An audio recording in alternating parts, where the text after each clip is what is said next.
This is my first episode, whether you like it or not. And whether you like it or not, everyone, hello, welcome to Nerdball Podcast, episode 100 and shit. I didn't look. 65. I'm going to say 5. Yeah, 165. You're really good at it. Oh, good. Yeah. There is no camera at present because... I was going to literally just notice, hey guys, and you're not there. Literally just because we want to keep up the whole thing and like keep it going. And my iPhone is at the point now where it hates me, whereas before we would record it, and then it would like sync up to iCloud. But now like it's taking ages for the video will record. It'll be on there, but obviously it'll have to sync to the iCloud, which takes ages because I think at the bottom says it's always processing. Online servers and all that. And it'll say like pause and then resume tonight, and normally that'll do it, and then it'll come up, and then obviously then it's Thursday because we record this on a Wednesday, and it's got to be up by Friday. And then sometimes now it stopped doing that. Apple, stop it, Apple. So at the moment we're just gonna carry it on with the way it is. Like back in the old days, just for a little bit. So it shouldn't be more than a month, hopefully, because I will be finally just biting the bullet and just buying a proper camera. So we can do that. And then obviously the PC will soon follow. So we apologise, but we obviously want to carry it on because many of you out there that like this and listen to it. So it's still happening. But we're carrying on. So we can't do any of our fun visual gags, which is a shame. So I'm Connor, joined by the man who loves all things plastic as long as they're 6 inches and long. Supreme. Oh yeah, Supreme 6-inch plastic. It is Connor SR. Strange Supreme. It is Strange Supreme. So obviously, if you hadn't guessed, what if episode 4, spoiler free, then spoiler filled. Finally, because the Spider-Man trailer kind of took up a lot of last week. We can basically Free Guy. We can. We also got a couple of release dates for upcoming Netflix projects, which we personally are excited for. Mm-hmm. But it's a bit of our recommendations from us to you for you guys to watch if you're kind of in the mood and you think, I'll finish this 10-season journey of Lost. What do I watch next? We've got some recommendations hitting your way in just a bit as well. Trying to think what else happened, and then Shang-Chi. By the time this video comes out Friday today, 2 days from us, Shang-Chi will be out, so we'll probably be talking about that next week. Yeah, because you're seeing it Friday. I am indeed. I'm definitely seeing it Saturday. This weekend, yeah. You might be there as well. Oh yeah, so Fair was 13, and then Monday was Twin Dilemma. Shout out to Review of Death, the podcast, the Review of Death podcast. Nice new logo. It is a nice logo. Maybe we should buy some merch. Can we just buy a logo? Can we just buy a logo? We could do that. We will do that because big things happen. Unmotivated McBang soon. That's the thing. Yeah, that's the thing. Yeah, it probably would have been this week, but again, this week is not been You've been working on a day when you're normally off. Yeah, and now you're sucks. off on a day you're normally working. I am off on a Saturday, which is fucking nice. Obviously, I am the most unorganised person in the world, but more of that, like when you do the send me the Q&As for the McBang, which will probably be next week now, but it's fine. Yeah. We will do it. We keep saying it. We will do stuff. Yeah, send us your questions for that, because we'll answer that about the channel, about each other, about things. About phase 4 or phase 2 of this channel, if you want to call it that. I feel like we're moving into a new phase, because obviously it felt like a change when we went from audio to camera, and then it feels like there is another step up. I know that we're just audio at the minute, which is a shame. I know that this is what we're gonna do now every week. This is a new segment. I've not told Connor about this. No, we're gonna do Connor's. I had the title in my thing. Connor's Twin Dilemma. Yes, Connor's Twin. Whether you like it or not. Connor's. What is this? Marvel Legends update. How's it going? Connor's, I know that we've talked journey to become a Marvel Legend. Yeah. Oh. That's a title, is it? Connor's journey to becoming a Marvel Legend. And we can use the Marvel Legend to segue into something in a bit, but because I know we've ended up talking about toys for a fucking long time. I say we just did this off camera. we literally you got here like half an hour ago, and we were just like talking about Marvel Legends figures, and that's like so we could cut that out of the episode. Like that saves us time. Maybe if this and all our previous videos can get over a certain goal, then maybe we can release the unaired 20? footage. 20 likes. 20,000. Come on, let's motivate. That is a good idea. Yeah, maybe. Yeah, so how's that going? Because Obviously, I got you one, and then we've talked about how Now it's become. kind of spiraled. I think it's become 2 digits, double digits. It's probably about 11. 11? 11. Yeah. So the 7 Disney Plus figures, that is George kindly got me the Loki, so that was number 1. So I bought 6 more in that wave, and then there's since been the 4 Into the Spider-Verse figures, and I feel like there is one more, but I can't think what that is. Oh yeah, no, I did buy in the end. I bit the bullet and bought the Black Widow twin pack of Red Guardian and Melina. Oh, you have done that? I bought it. I've just bought it. I don't think it's coming till next week, so who knows? Because again, just talking about real world matters for a minute. Last night I had a friendly visit from another friend that definitely wasn't George, and I got a tripod. Excuse me. I mean, I don't know where I got it from exactly. It weren't definitely George. So tell us about. So what does that mean, Connor? That means I can actually film and not just angle my phone one hand and just have my sofa as the backdrop. I can just because you've done unboxings / you did the Dark Dimension reviews. One-handed unboxings where I'm like, hey guys. So if you've been tired of Connor having all of his videos in portrait, again, I wish you could see this because I just did a wonderful rendition, but. Again, you can reenact it the next time we're back on this video format. Next time we have a visual, yeah. Yeah. So because, all right. So things maybe like this will probably come up again in the McBang or something like that. Sure. But we've had a bit of. It's been a tough year for everyone. Yeah. Us no shit. Also because this has all kept us going because obviously like we see each other, we have these conversations. We with talk, no one else. And now that everything's like gone back, like going back to a back. version of normal, we've like spoke more and more, and like we like send each other. Now I just send you pictures of toys, knowing that you'll probably look at them and go, "Oh fuck, now I have to buy that one." Fuck it. So we've always like promised to do stuff and that, and I know like it seemed like we've not delivered on a lot of things, and we keep like dropping subscribers, which has gone back up today. We've gone back up by another 2, so positives. Beat that.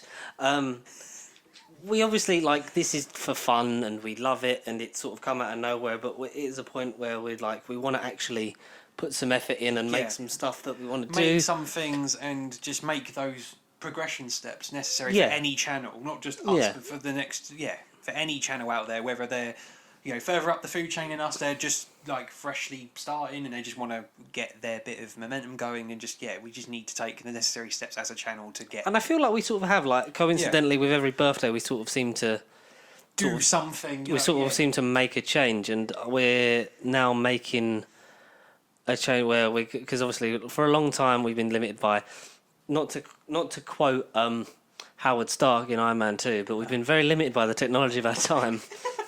Hopefully you can. Sure. Yeah, that's very very apt. And so we were like limited by location because obviously we used to do it in a very small garage room. Like the looks then changed and updated over time. The quality's got better because we went from 1 microphone to 2, and then 2 better quality microphones. I mean, we still have the occasional episode where it occasionally doesn't work. We're limited by technology at a time. It still has hissy. Oh yes, exactly. Every now and then. Exactly. All of them. Just push that down. Yeah, speaking of hi, I am speaking. Yeah, okay, I am speaking. Yeah, your thing's working. Oh, okay. And then going like lockdown, doing it over fucking Discord which with was a reliable great. internet. Yeah, exactly. That was amazing. Like doing it like on different sets, like then like having it in there, and this all getting moved around, and now we're actually back on the sofa of reasonable comfort. Definitely reasonable comfort. Yeah, sure. Yeah, and then adding. And obviously, in between that, adding the video footage, which then sort of like boosted us up and got us a bit more because people wanted to see it, and we know that. And it's horrible because when like you go from here, like when you leave, when you depart. Not that I want you to go now. Yeah. What I'm saying is like when it's my cue. Well, when you go and then it like do it like I can when your like, evening when the video does like yeah fine and it actually then transports over. Then it's like linking it all up, syncing it up, cutting out the bits. I'm like, trim some of that down, trim some of that down, line it all up. Like it's not a lot in terms of actual editing. Which no, of course. Like that's the thing. We are still in the very early stages of like both of us. I mean, George is obviously ahead of me because he's the one that actually does this side of things. I've got the very easy convenience of just turning up to impressing. You're like You're like Bruce Willis in Expendables 2. Wow, or in every Bruce Willis film other from like 2000. Yeah, I'd say that's about fair. Yeah. But obviously, then you're then getting a computer, hopefully, as you said. Yes. So then when Yes, at some point. I know that you want to learn to do more stuff, so I Yeah. will teach you and show you how to do it. So that then if I'm Teach me in the ways. like I'm away or something, and we've like say we record like 3 or 4 in a day, and I just give you the hard drive, like so you've got this, Just so you can do like it, yeah. say like edit it, fucking export it and all that, and set it up for like the next couple of weeks, or like you can do all that. You can make your own videos, basically edit them at pre-advanced, home. and actually have a bit of a roadmap and like a Yeah. schedule of sorts, as opposed to like at the very minute we doing it right now, getting it released in 48 hours. Like you say, if we had 3 or 4 one day because life gets in the way, Yeah. we could just plan ahead, speed up the process quite extensively. Which means, like, if you're doing your many fabulous Marvel unboxings that you now have got course. backed up, Yeah. you can do that, and then so like when I've done that, I can be like, cool. Connor sent me over the it footage for like 4 Marvel Legends unboxings. I'll edit them, see what he thinks about them, like upload them there on like scheduled, let you have a look at them, see like that, everything you want changing or whatever. Like we can do that. We can make more things because we're limited by the technology of our time. So that's all that. That's a waffle. That was a bit of an update. That will probably come up in the Q&A. In the Q&A. McBang's great. What happened in the news? Yes. I screenshot stuff for like the first time in ages because normally you've got it all. Yeah, I just send you 24-hour Instagram stories, and then when I actually want to bring them up now, they all go. Like, for fuck's sake. But like now, I'm trying to just think. Like I say, we mentioned release dates for a couple of TV shows. What if episode 4 was today? Shang-Chi. Like as much as I want to talk about it, we haven't seen it yet. But that'll be next week with the Q&A.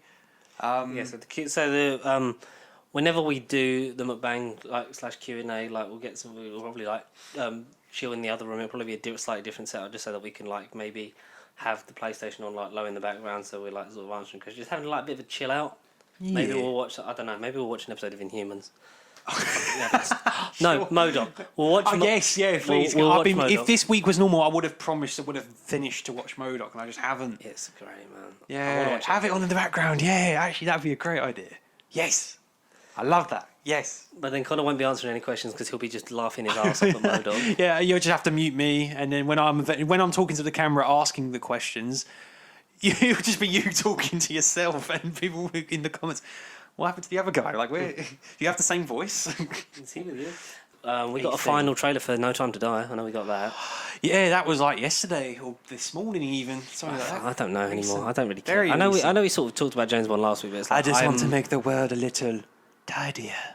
That's what I remember from like trailers back. That wasn't in the new one because he says some other line, but it's from that same scene. Yeah, but I don't know. Yeah. Rami Malek. I know we touched on it.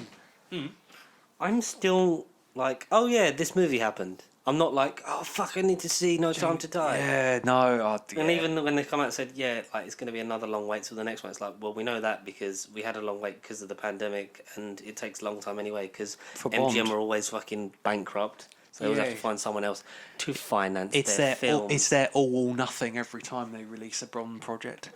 It is their all or nothing. Literally, it is. And yeah, I'm looking forward to it. Expect to never, obviously, like we said, never set our world on fire. No. Thank God, because that's a fire hazard.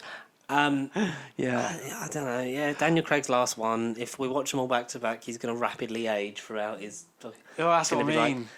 Like really, like same age, slightly older, a little bit older, a lot more. Fucking Jesus, Daniel Craig's old. Yeah. And he won't even be Bond. He'll be Benoit LeBlanc, isn't he? Because he's been Knives Out instead. That's what I think of Daniel Craig. Do you including Knives Out? Including Knives Out, yes. Have you seen Logan Lucky? Yes, because that was like the third 4K I ever bought when me and you went to HMV, like back in the beginning of the channel. We'll do more of that. Absolutely. So Knives Out, Logan Lucky, Layer Cake. You seen that? Yeah, I did. Yes. Yes. The Matthew Vaughn film from like 2004. The film that got him the Bond role, supposedly. Yeah. What other films has he been in? I'm trying to think of recent ones, but I'm like drawing a blank. The Golden Compass. I mean, you weren't really in it. It's a better PS3 game than it is a movie. It is. The game was great. Yeah, the game was like the Narnia ones, but better, and it was like, oh, this is great. And then the TV show, like, all his Dark Materials was like, well, this is how you should tell it. Oh, I need to finish that. That's great. Yeah. Is that out soon, season 3, or is that still in like early stages? I'm just asking a general It's question. a third and final one, isn't it? I believe. I said I'm only 3 or 4 episodes into season 1, and I just haven't purposely watched it. Season 2 come out last year, I and then it was believe, like a year and a bit ago with season 1, because that was one of the things that was like, oh, they fast tracked it once like the first season was out and was doing well because they knew it was gonna. So I think it came over here a bit later than it was meant to, because it was already on in America. So then they had, by that point like, had a positive enough reception, and then like worldwide they did, and obviously went in because obviously Daphne Keane is. A smaller human than most humans, and therefore ages faster. As you'll probably learn when season 4 of Stranger Things finally hits next year. Yes, that's unfortunate. Which means when by the time they get to the end of their 6th season plan, they're going to be a hell of a lot older than when they started. Oh boy, yeah. But yeah, His Dark Materials is a 3rd season, I think, next year. I'm not 100% sure. James McAvoy's great in that. Toes Lin-Manuel Miranda. That show is just fantastic. Knives Out, Logan Lucky, Bond films. Layer Cake. Is Knives Out, in your opinion, the best, or just your favourite Daniel Craig performance? Best or favourite? Yeah, okay, so performance, right. I would say, yes, best performance, just because... You'd say it's definitively the best? Again, I will just go... Whoever the actor is, I just go for any actor trying, like, a different accent or... You know, like, when you typecast an actor in a role, say, like... Paul McGann, who speaks the way he speaks, and he like even in Luther, he does sound the same. He's very like English and very Doctor Who-y in his performances. I mean, I haven't seen him anything else other than Doctor Who and Luther, and apart from hearing millions and millions of Doctor Who audios. But if he was to come out one day and do a Marvel production, and he had some fucking alien or like a Daniel Craig fucking South Dakotan accent, or did you ever see The Devil All the Time on Netflix? You know, with Tom Holland, Robert Pattinson, and even Sebastian Stan, I think. I've seen it, I haven't watched it. So even, like a Tom Holland, where he exists. changes their accents, and you're so used to hearing an actor act and sound a certain way, and then when you get a complete 180, I think I always appreciate those performances even if it is like a semi-autobiographical film where it's based on somewhat of a true story, I'll just appreciate any changes in an actor, as cliche as that might sound to some, but I don't know. That stuff like that gets me. But yeah, so Daniel Craig best performance. Based on what I've seen him in, it's the most unique. Yeah, I feel. Mm-hmm. So I think Knives Out. Yeah, comes to mind. It's definitely up there. Like obviously, one of my favourite movies of the year. Do you know what I haven't done? I'm gonna make that because you reminded me. I need to make that note of films. Oh, what of this year? Films I've seen. Oh, this year. Oh, yeah. So I'm gonna like start writing that now as we go through. Would you see Candyman? I really want to see Candyman, and like so horror has changed me because obviously like you know like with the Cineworld Unlimited card we've like branched out and obviously seen more things because it's like fuck it, we're not paying for it technically because as long as we see 2 movies a month, we're getting our money's worth. Absolutely. But so we've obviously branched out and seen more things, like probably some films that you'd think, well, I'll catch it on. Or I knew if I was with certain audience members, they'd be like, oh, what on earth is this? Why would you watch it? But, well, it's unlimited, love. It's unlimited. Exactly. So we've seen a lot more things, and obviously one of the things I did was the double bill. Double bill. Famously, we talked about it on here. I've never been a major horror fan. Used to just like shit my pants at everything, like Paranormal Activity and stuff like that. But that really opened my eyes to. Oh no, these are 2 very well made. Like 2's not as good as 1.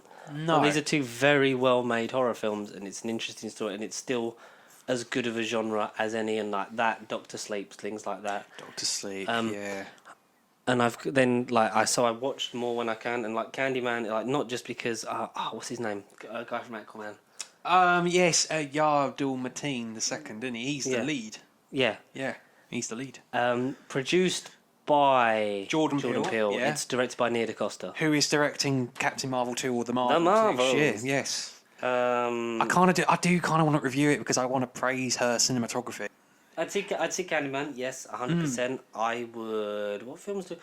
I'm gonna go to the Cineworld app because I'm obviously there's films I want to see. Candyman, yes. I hate when some of the things on Now Booking aren't out yet. Aren't out, and some yeah, I things know. are coming soon are already out. Exactly, infuriating. What do you think of Reminiscence? Yes, I've see, heard shit film, but shit things. Shit things. Yeah, Fest was one of the reviews, but I'm like, Fest. Yeah, it's like, it's Hugh Jackman though. Yeah, that's the thing. So I have seen and that. he is the sexiest man alive. He was, and Rebecca Ferguson goes well with him. They have good chemistry in that. I don't know. It could have been more, but I think going off the visuals, it felt old school. It felt very inspired by Blade Runner. Yeah, I did. I saw it like a couple Saturdays ago. After work, hell. I just thought, sod it. It's like a day like today. I literally rather than go home or do the podcast, it was a case of I kind of want to do something on myself this evening. Oh look, that's on in like half hour. Let's just go. And that's just kind of what it was. It was a last minute thing, and it was all right. But that film, in a nutshell, it could have been a bit more. Dull in places, but the story was strong. Their chemistry was great, and it did kind of subvert expectations in the last act. So it was kind of still worth seeing. Mm-hmm. And like you say, it's Mr. Hugh Jackman, like an actor. I'm not comparing to Daniel Craig, but when you think Hugh Jackman, you just think Wolverine. So it's nice to see him branch off and do something else. But it felt like a movie you could have watched on like a Netflix or like in America's HBO Max co-release. So it felt like a lot of people would have stayed at home and catched it on there as opposed to going out of their way to see it and pay in the cinema. But, it's preference. But no, I'd still say check it out if you're a fan of said actors and characters and, Blade Runner type visuals and sci-fi and I'd check it out. I'd like to hear your opinion on it because who knows, we might even talk about it. Do like a quicker review because there's not much in depth to talk about as something like a Candyman, which is very. Have you seen the original Candyman? I have many times ago. Oh, okay. Many moons, many rotations of that. Now, it was a while ago since I watched the original one. I did like it's on Netflix now. It was because I got into that point of after I was like I'm gonna watch more things. And the new Candyman was coming out and that, and obviously did watch it preemptively before the original time it was meant to come out. Yeah, like last year. And stuff like that. I'm looking forward to it just because Jordan Peele makes great movies. Yeah. And I know he's not directing and stuff like this, but his production company does some really good stuff, and it's inspiring to sort of the way he makes cinema, and he tells great stories. I wouldn't say it will divide some people, but I mean, I just like. What do you want out of it? What do I want out of Candyman? Yeah. Do you want it to be like Halloween 2018? See, but no, I just liked. I've already seen it as well. If you could, I thought I said I'd seen it, but I did. I've already seen Candyman as well. What the new one? Have you? Yeah. Yeah. Honestly, I'm the Q&A. You might as well just ask me and I'll tell you. No, I've seen Candyman. That was last week.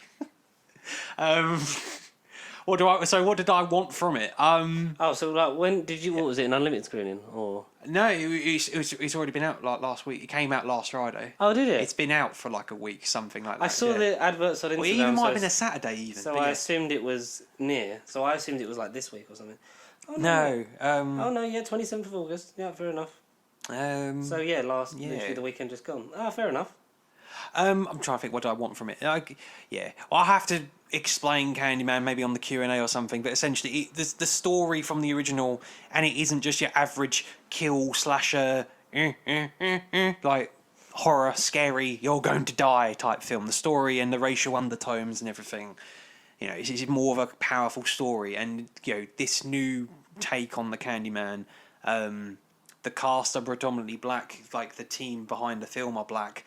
It's obviously got that sort of political conversation involved. Because he likes to do that, doesn't he? He does. He likes to, because representation has been too far, one way, and they find people of colour behind and in front of the camera that are young, up and coming, or established in that, and makes great stuff. See Get Out. Get Out though. I still think Get Out is his favourite. My favourite. It's his from favourite. what I've It's seen. his favourite movie. It is his favourite as well. Might as well be.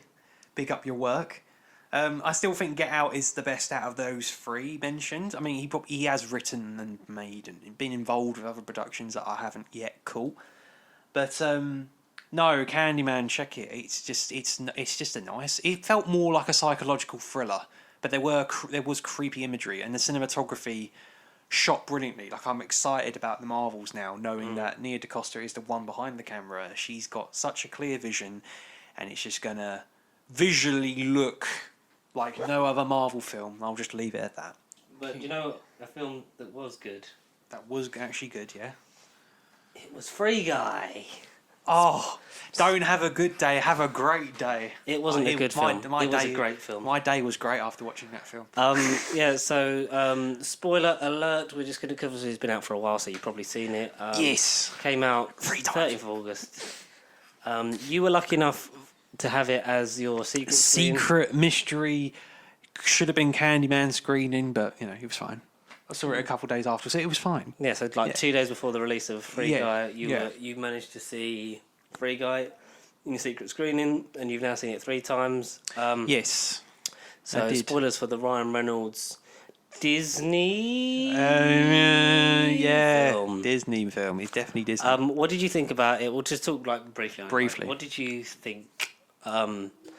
When you found out it was Free Guy, obviously, when the secret film, when the title come on, were you excited? There was cheers in the audience. We had a bit of an audience. It was, I wouldn't say rammed, but there was not many gaps. Yeah. There were cheers, and I was like, oh shit! It was like Leonardo DiCaprio. It's that film. It's that one. So I was very excited going into it. So yeah, there was buzz, and some of the more funnier scenes, there were quite a few laughs, and it wasn't just it was full out like full on expressions, like movement in the cinema. I've never been to any screening, let alone during COVID, and felt alive. Yeah. In a way. Yeah. It really felt like an event rather than just a film. It was weird, but in a good way.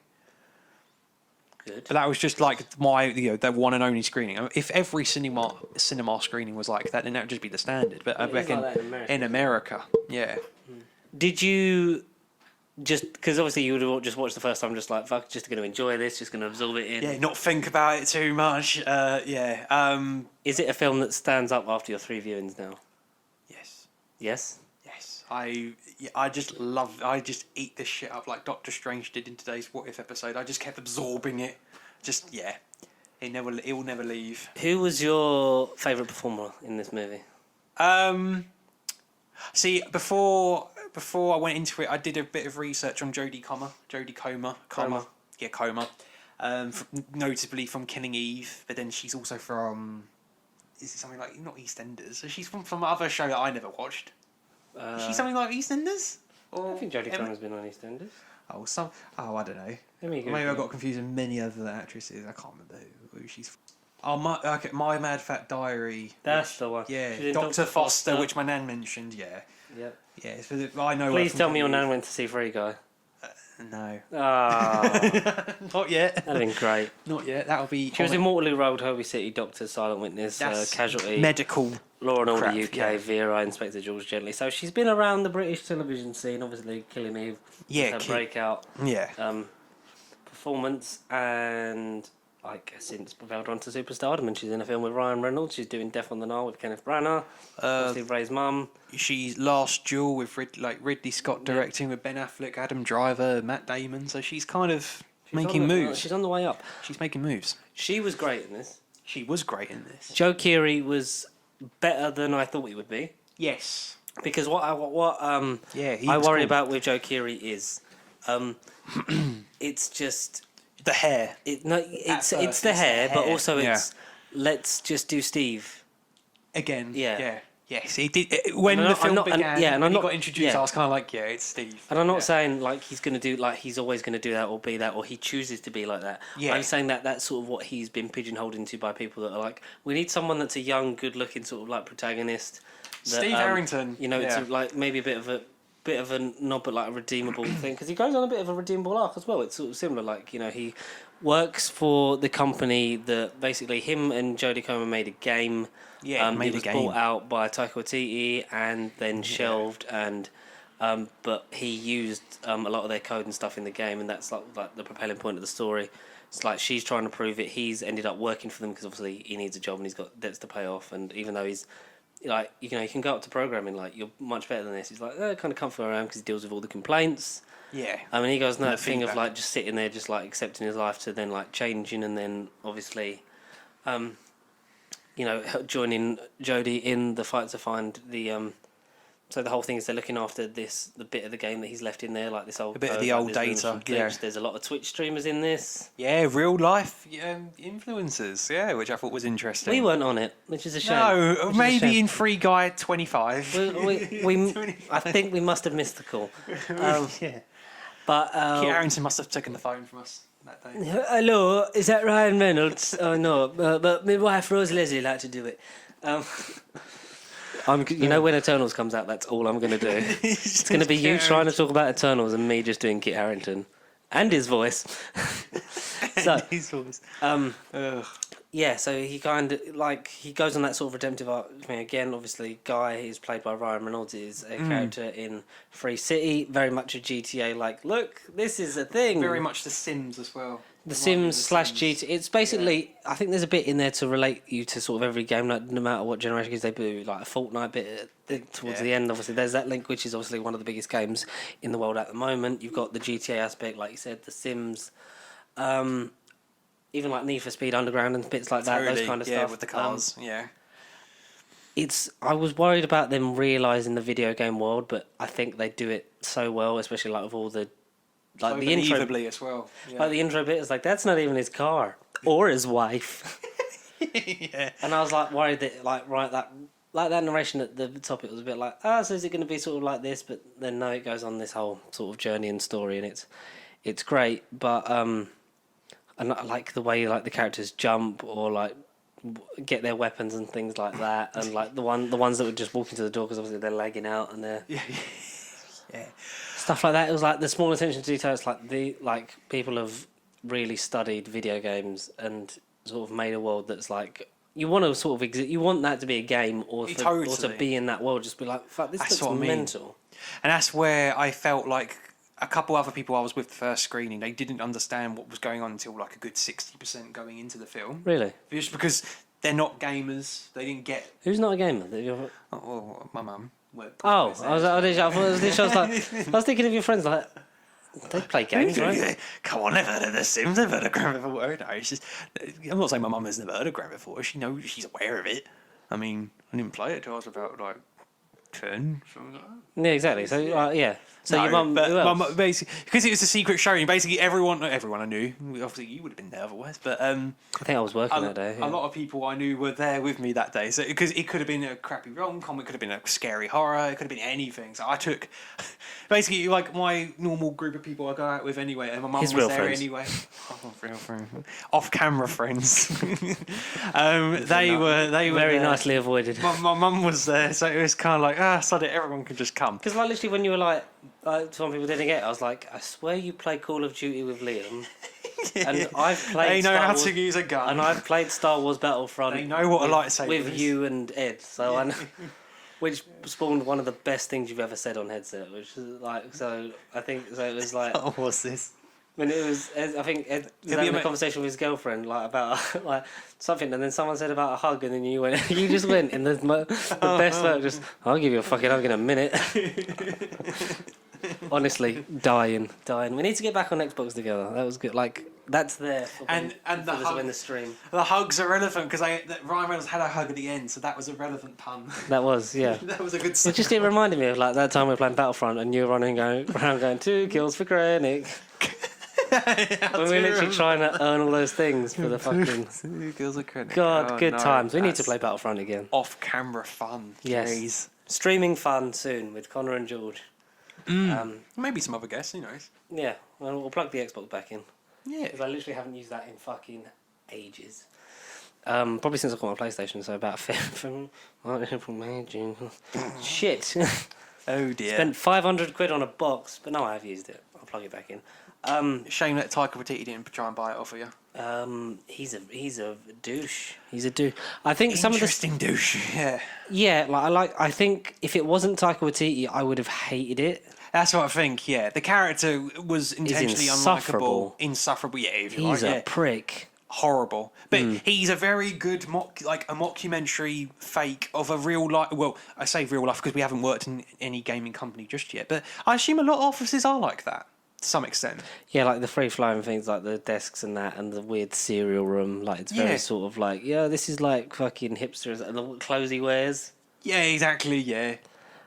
G. 5 stars. Yeah, the way he took. It's like it's all about sequels. But like his like it wasn't even his delivery. Like it's the way those lines are written. It's like if it wasn't coming out of Taika Waititi's mouth, I feel like because he's very much sort of more of a character actor than he is. He is a Because his performance is great like that and enhancing in the stuff he has. But with that, it was like some of the stuff he's saying. It's like it's really pissing me off. But it's fine because it's Taika Waititi. Yeah, I get that.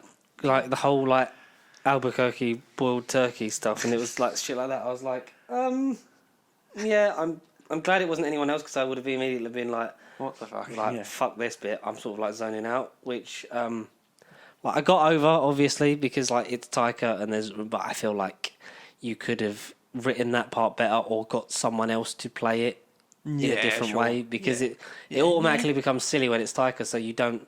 You know, the bit when he's, like, spoilers, like, destroying the, like, servers of the game. Like, you can't take seriously. No, yeah. A lot of the things, like, when he's angry and stuff like that, it's just like, well, he's just doing a bit. He's doing a skit. Like, you know, it's not real. Yeah, true. Yeah. But I still enjoyed it nonetheless. It's definitely at the moment, still in my top 5 for... It's probably in the top 3, maybe, like... It's that or Suicide Squad, I think, for top spot at the minute. Yeah, spoiler alerts for December. Yeah, I don't blame you. Yeah, Free Guy, Suicide Squad, or I'm trying to think of a third film I really enjoyed that I loved exceptionally. I think those two I loved exceptionally, just because of the anticipation going in and then going out of both of those films. Because I've seen them more than once, so I was kind of like, yeah, okay. I'd say A Quiet Place, just because it was just as good as the first. Yeah, I still maybe part 2. Okay. Because that was in the early days of everything reopening, so I was just sort of like, just taking it easy. And then... Okay. I don't remember what the first thing I saw again was. Was it something like Hitman's Wife's Bodyguard? I saw that, but there was a film before it, because there was like when they were doing re-releases and stuff, weren't they? I don't remember. The thing is, I'm at that point where like I know it's not been a lot of months since I've been back to regularly going to the cinema. Yeah, it really hasn't. But because I've seen bits, it's closed. I've seen bits, it's closed, and then it's been like this run, and it's like... I'm just getting into the groove of like, and we'll see this week, and we'll see this next week. Blah, blah, blah. Like, I'm getting back to routine. You're, like, you've been in that for non-stop. For a while. Because you sort of kind of like, it's what my life. films you ever wanted to see when they all come out, and then you've been like, cool, that film's come out, I've got nothing else to see, I'll see that, I'll see that. Yeah, so you're in that groove. much. I'm literally getting to that point. Get into the groove. Yeah, that's fine. I loved it. Ryan Reynolds is fantastic. You were in the groove of the Marvel Legends figures. I've only just got into that groove now, so. Yeah, but I need like space to actually like buy them. That's to process. Oh, yeah, to buy them. Yeah, exactly. That also helps. Because I watch all them things and I'm like, yep, I want to buy that one, I want to buy that one, and then I literally they're all in my basket. And it's like as soon as my income is no longer needed for other things. Sure. I can do it. But it'd be too long because I do want to get all that stuff, and also it's like then collecting the Doctor Who stuff as well. It's like, oh, maybe I'll pass. I don't know. Maybe I'll get the Doctors and leave it at that. Anyway, yes, Ryan Reynolds plays Guy, the guy in Free City, who's an AI or a NPC in this world. So like he gets beaten up, mugged. He works in the bank, so he always gets like. I love him eating breakfast in the mornings. You just see the helicopters exploding. And, chance of drive-bys and stuff like that. Yeah. It's like so they've all come to like all these NPCs have come to terms with they are in this world, and it's like all the online players that come in, like the avatars, like they get steal stuff, beat stuff up. Like beat people up, kill them, but these people carry on living. Like they come back to life. Like obviously, when you get killed, respawn.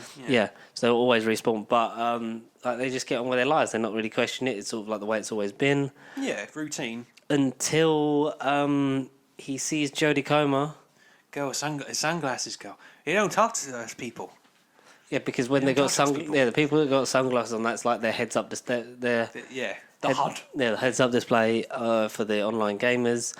Obviously, like we said, Jodie Comer's obviously in it to find a piece of the game because she's got a lawsuit against Taika Waititi, and she's like played this game religiously to like get up to a high enough level to find all the bits and like going to steal from Twitch streamers to find game clips and stuff like that. I thought, that was good. Come talk to me when you're level 100. What level am I? Oh, One. Oh, that's Wow, that's 99 levels more. that's like a whole lot more than I expected. Ryan Reynolds plays this kind of stuff great. Like, he's obviously he then adapts, and then when he gets the glasses, obviously to impress her, he then obviously plays more, like goes up. But he's like, I'm not going to do it their way. I'm going to do it by Being the nice guy in the game, yeah. He wants to be the nice guy. And then he eventually, going back to like the real world influencers, they occasionally cameo like, another channel that may or may not be famous called Jacksepticeye. He was the one that got me. He had a YouTube video out months ago saying he was in a Ryan Reynolds project anyway, so I knew he was going to be in something. But he was like, top of the morning to you. I was like, oh my God, it's him. He was the only one. Did you I have was that moment in the cinema where you're like, fuck? I was like, oh shit. Even though I knew he was in it anyway. I knew he was involved with Ryan Reynolds with something. Yeah. Not Deadpool 3, unfortunately. I know. Oh, who's saying? No, there's still time. There's still time, yeah.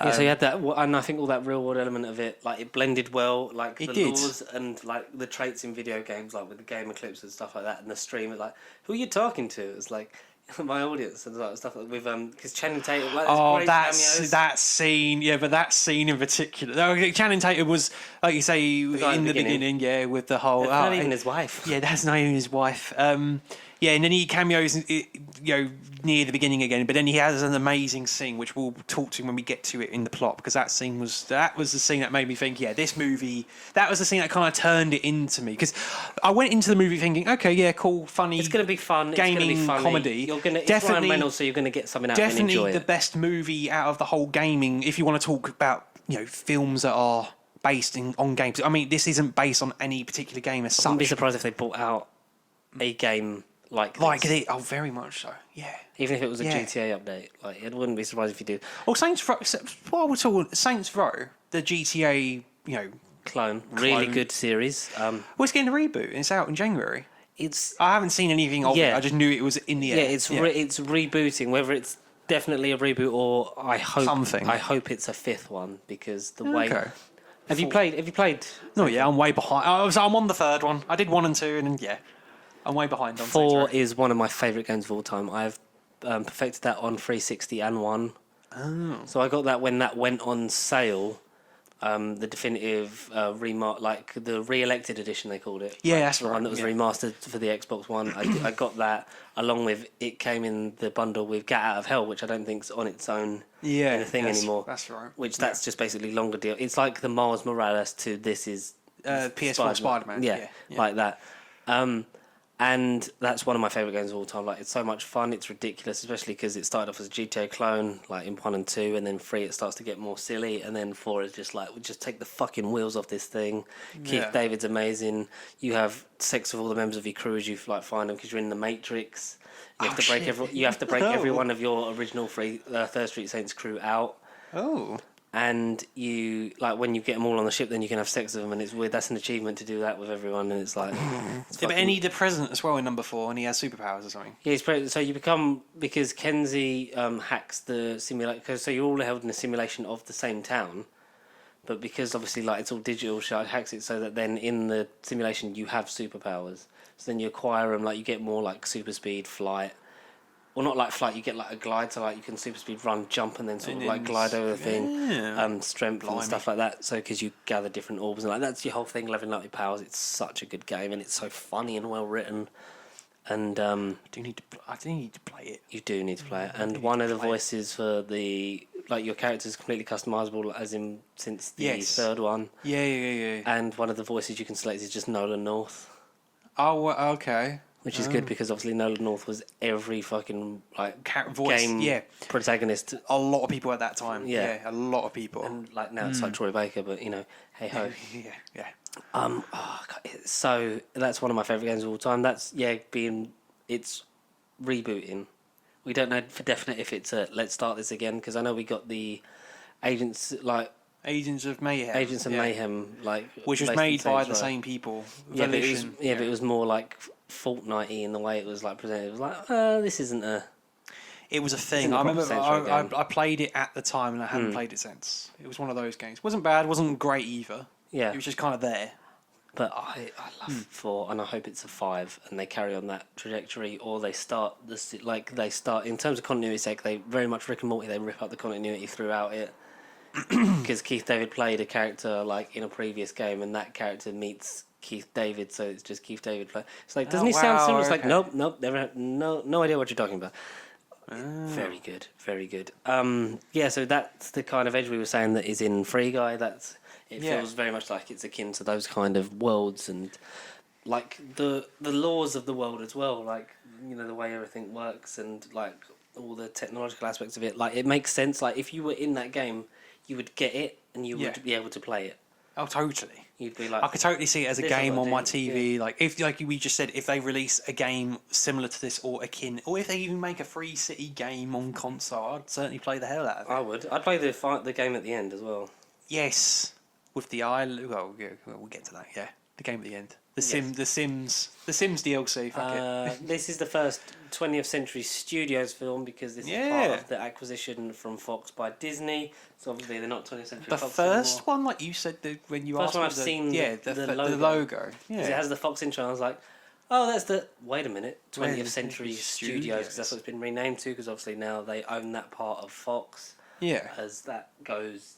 Forward. Yeah, as going forward, that'll be that. There'll still be obviously Disney money, but it will be... I forgot what I'm trying to say, but it's basically, going forward, that'll be like the more adult things, even though they've cleared most of the slate for the Fox stuff, like the X-Men and things like that, but the ones they can do through that is more of an adult way of getting the adult more content out there. That's what I think I was trying to say. But it begs the question, will that be at the front of X-Men and Fantastic Four? Will it be that and then the Marvel Studios logo? Because obviously it's owned by Fox, and then they bought out that bit of Fox. Sure. Yeah. But obviously, like, they'll probably not. They'll probably just be like a Marvel Studios thing. But it'd be interesting, like. Or maybe I like, you know, the infamous Marvel intro, the red and white. Maybe they can have Marvel, and then you can have 20th Century Studios or whatever in white. So it's basically the Marvel intro, but just with their logos added in somewhere, maybe, as opposed to having two separate clips, animations, whatever. Potentially. So they're trying to find the clips of the game to prove that it is their game and their code being used, and that's that whole thing. There's great montage. There's great moments. There's some really great cast. It's well written, and you can see the point in which Disney bought this. Yes, definitely towards like the latter half of the movie for sure. Yeah. What did you make of that? Oh yes. Because well, a lot of that's either made. That's either, the first one. That's either made it for people, or a lot of people have been like, that's taking a bit you too out. much. Yeah. See, the first thing we get, which is something we've talked about all video long, in the form of basically Captain America, his shield. All you get is his shield. As soon as I saw the shield, my heart sunk. When it happened, did you know it was the shield?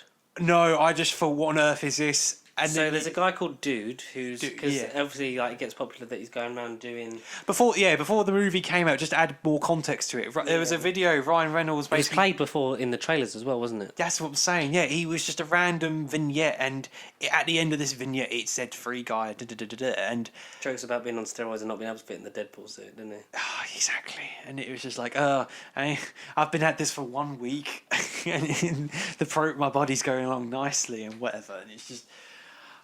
He's essentially face app is a thing very much in the late 21st century, but in the last couple of years, the face swap thing has been a boomer over the last year and a half, where essentially, whether it's a movie or whatever clip you'd have in the background, you can insert one's face, and you could put yourself in any movie. You could put yourself in Hogwarts. You could put yourself in Star Wars. There's clips and memes all over it.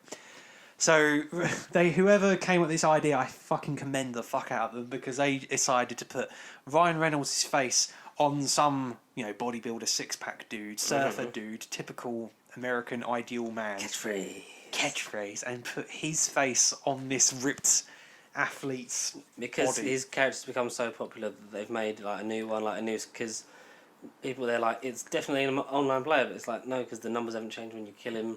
Or whatever, and like you can't wear that as a skin for your avatar, which I like the fact. Why does everyone keep saying it to me? I want to comply, but the order of those things just feels so weird.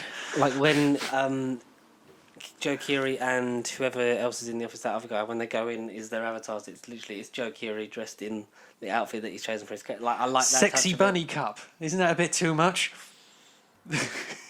And then he turns to the camera, and obviously he doesn't move his mouth, and whatever he says, He's under the fucking costume. It's like, that's great. that is great. So obviously, like, it's that, and he's like trying to Arnold Schwarzenegger, terminate him. Yeah. I don't care. Arnold freaking Schwarzenegger. Terminate him. Terminate him. So like release that, and then like they release like Guy into there to like basically beat. They release Dude to beat Guy up because like they discover the location through, which I thought was really clever. The way he like opens and closes his blind every morning, like he doesn't know why. Yeah, exactly. It's always just been part of his routine as a AI, but like A default like, AI, no, yeah. like as a CPU. NPC. Yeah. But Yeah. obviously, as the programming they made on their game, like for this weird open world thing, it still lives within Guy because he's adapting, like he's like getting feelings and stuff like that, and branching off and doing different things. Because As he like unlocks Joe when he Keery saw- says, he's like the world's first real artificial intelligence inside a game. Yeah, Like, yeah. And then some of the other characters start to vary, like when the girl from the beginning, like when he's like, that's not even his wife. Like that girl, like she's like, you could do so much better than him. And then she apparently like, and Joker's like, she went off and wrote a book and stuff like that. It's like it's a little preachy, but like it's really like it's good. Like all these people are learning and living, and like sometimes it takes them like a little bit longer to like discover like the spark that drives them off to. Go on, you can put your hands down. It just feels right. It just feels right. It's when he eventually does it near the end, and then it's like, oh. What if I don't know what's happening, but I love it. But there's always guys with guns. What if the guy with the gun doesn't come? Oh. It's just random. If there's random NPCs that will just put a big grin on your face, whether you get it or you don't get it, or you just think, what on earth are these people doing? They will just make you laugh. Like some of the stupid deaths from the online players as well. Like because he always Oh. like it's when he's doing that thing and always wanting them limited edition training. He goes drats until next time, and then obviously when he gets the online glasses and starts picking up money and stuff, and then he's got like thousands in his account, so he goes out and buys those glasses, and it's like. No, the glasses, the shoes, and it's like, that's cool because he's then gonna get a taste for it, and then obviously, like meeting Jodie and that, he then obviously like branches off and then knows things first, so that's why he's playing the game. It's all adapting. He's like, what if life can be so much more than this? Blah blah blah, and like some of the others like turn around faster than others. Obviously, his best mate, Buddy, doesn't. Yes. Sort of like when he tries to give him the glasses, like no, like it's kind of a thing of like he knows that he's more than that, but he's like he doesn't want to sort of like go into that and doesn't sort of. It's like, for him, it's like a sort of morality complex. Into it as well. He's like he can't be programmed to do it. Yeah, it's like a morality complex. He's sort of like no, like that's just not me. That's wrong. That's wrong. That's just not me. That's not how it's meant to be. Sort of thing. So when he opens and closes his blind like 3 or 4 times, I thought it was like a bit weird at the beginning, but then like, it's the fact that comes back to be like. He doesn't know why he does it, but he sees in the he's seen that bit of the thing before, like it's an island, like just like a utopian like paradise thing, because that's what it was, more nature and stuff and roaming and not this sort of big city thing of like shooting and stuff like that. And one of the streamer his character is Channing Tatum, but he's played by that guy who's in other stuff. Oh, he is in other stuff. Yeah, I can't think of his name. Oh, I might as well look it up quickly. He saw it, so he's like they patched that so they couldn't get through to there, but he has his Twitch stream clip when he ends up in that bit. It's like, whoa. Could you just do me a favour? Oh my god, it's Blue Shirt Guy. Could you just do me one big favour? Can you just say my catchphrase? What's your catchphrase? Mom, that is my special sock. Put that down. I'll give you a scarf full of mine. Mom, not the hoovering. Stop the hoover. Oh, that's so fucking. When he's like, Mom, he's coming in with a death blow. What else? Yeah,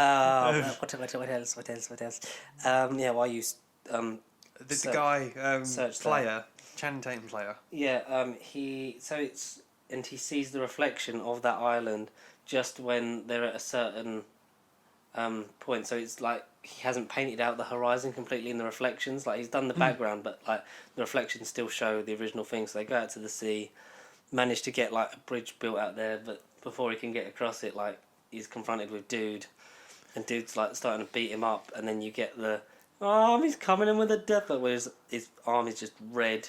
And then he manages to put his glasses back on, selects like a protection, which is just a star, but it says like shield. Yeah. I didn't catch that because I was so in the moment. Like you don't, because I didn't until like it comes up, and then from the back it's like that looks like Cap's shield because it's like silver with like the circle like lines. They're not obviously like the angle it is, and it's a little bit further away, so it's like it could have not been. It could have been anything. It could have just been an old Viking shield or something stupid. It could have been. It's got like both the straps, and then it's the The only thing I don't like is the music. is the music cue, because that takes me out of it. Because then it's yeah. because a lot of people have said, and you can see that that's the moment that Disney bought this. Yeah, pretty much. Yeah. So that have you got his name? I haven't yet. I've got celebrity cameos, but he will come. Okay, and it's when then the punch lands and you get that, and you get sort of the vibranium ring to it. Yes. And then it's the music cue of the Avengers thing, dun, dun, dun, dun, dun, dun, dun.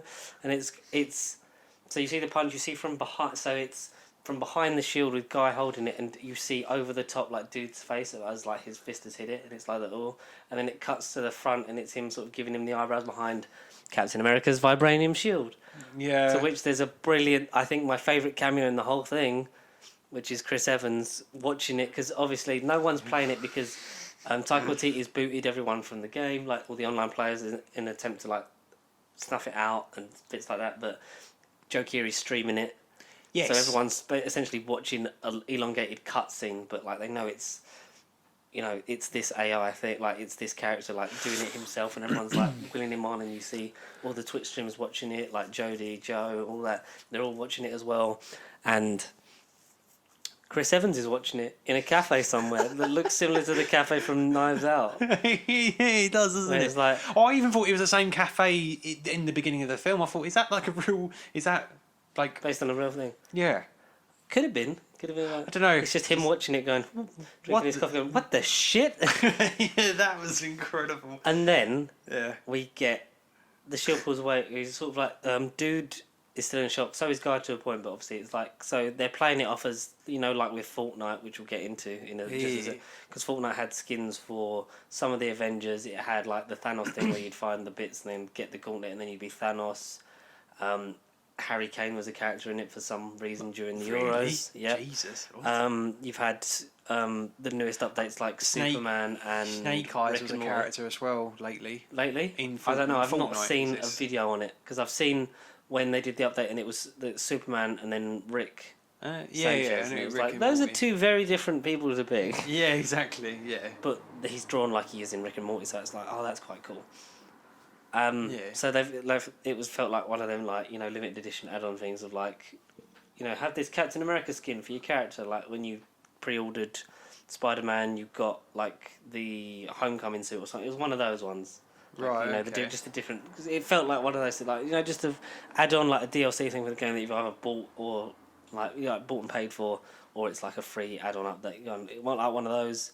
But then he pulls back and then he's got Hulk's fist. Yeah.